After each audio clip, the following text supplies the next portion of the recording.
ہم کسی سے بھی اگر پوچھیں جی عشاء کی کتنی رکھتے ہیں، جی 17 رکھتے ہیں. 17 رکھتے ہیں، آپ نے کیسے بنا دی؟ فرض تو 4 ہیں اور 2 رکعت اس میں سنت مؤکدہ ہیں، کتنی ہو گئی؟ 6.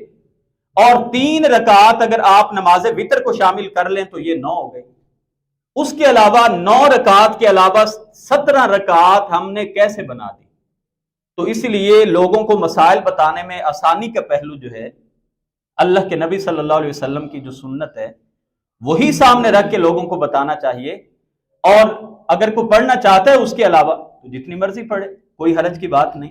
فرض نماز کے علاوہ نبی کریم صلی اللہ علیہ وسلم نے 12 رکعات سنت مؤکدہ اپنی امت کو پڑھنے کی تاکید کی ہے، اور ان کے بارے میں فرمایا کہ جو ان کو ہمیشگی سے پڑھتا ہے اس کے لیے جنت میں ایک محل بنا دیا جاتا ہے. اور اس کے علاوہ نفل نماز جتنی کو پڑھنا چاہے اس کا اختیار ہے. حضرت ربیہ سے اللہ کے نبی نے فرمایا تھا، جنہوں نے کہا اللہ کے رسول میں جنت میں آپ کا ساتھ چاہتا ہوں، آپ نے فرمایا ربیہ جنت میں میرا ساتھ چاہتے ہو تو نفل زیادہ پڑھا کرو. مگر نماز عشاء کی 17 رکعات بتانے کے لیے، بنانے کے لیے ہمیں کوئی نہ کوئی دلیل چاہیے ہوگی. اور نماز جمعہ میں نبی کریم صلی اللہ علیہ وسلم سے نماز جمعہ کے بعد 4 رکعات پڑھنا بھی ثابت ہے، 2 رکعات پڑھنا بھی ثابت ہے.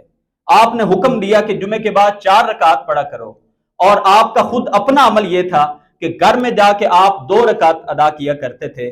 بعض اہل علم نے ان دونوں روایات میں تطبیق اس طرح سے دی ہے کہ اگر کوئی آدمی وہ اگر مسجد میں نماز ادا کرے تو 4 رکعت ادا کرے، اور اگر گھر میں جا کے ادا کرے تو وہ 2 سنتیں ادا کرے.